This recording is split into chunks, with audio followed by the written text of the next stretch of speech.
Association of automobile workshop കേരളയുടെ Karunagappally unit വാർഷിക പൊതുയോഗം നടത്തി. തെരഞ്ഞെടുപ്പും ഇതോടനുബന്ധിച്ച് നടത്തി. അസോസിയേഷൻ ഓഫ് ഓട്ടോമൊബൈൽ വർക്ക്ഷോപ്പ് കേരളയുടെ കരുനാഗപ്പള്ളി യൂണിറ്റ് വാർഷിക പൊതുയോഗം നടത്തി. പൊതു നേതൃത്വ തെരഞ്ഞെടുപ്പും ഇതോടനുബന്ധിച്ച് നടന്നു. കരുനാഗപ്പള്ളി കോട്ടവിട്ടൽ ജംഗ്ഷന് സമീപമാണ് വാർഷികാഘോഷം സംഘടിപ്പിച്ചത്. സംസ്ഥാന പ്രസിഡന്റ് KG ഗോപകുമാർ ഉദ്ഘാടനം ചെയ്തു.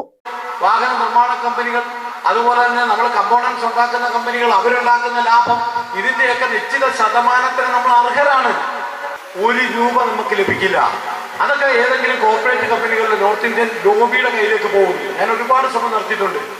അവിടെ നമ്മൾ ചിന്തിച്ചത് നമ്മുടെ ആൾക്കാരെ സഹായിക്കാൻ വേണ്ടി നമ്മളെ ഉണ്ടാകും എന്നുള്ള ബോധ്യത്തിൽ നമ്മുടെ ഓരോരുത്തരുടെ പോക്കറ്റിലെ ചില്ലിക്കാശ് കൊണ്ട് എന്തുകൊണ്ട് നമുക്ക് ചെയ്തുകൂടാ എന്നുള്ള ചിന്തയിലാണ് ഇതുപോലുള്ള പദ്ധതികൾ തിരിഞ്ഞു വരുന്നത്. അതുകൊണ്ട് കൃത്യമായി നിങ്ങൾ ഓരോരുത്തരും ഇതിന്റെ ഭാഗമാകണം.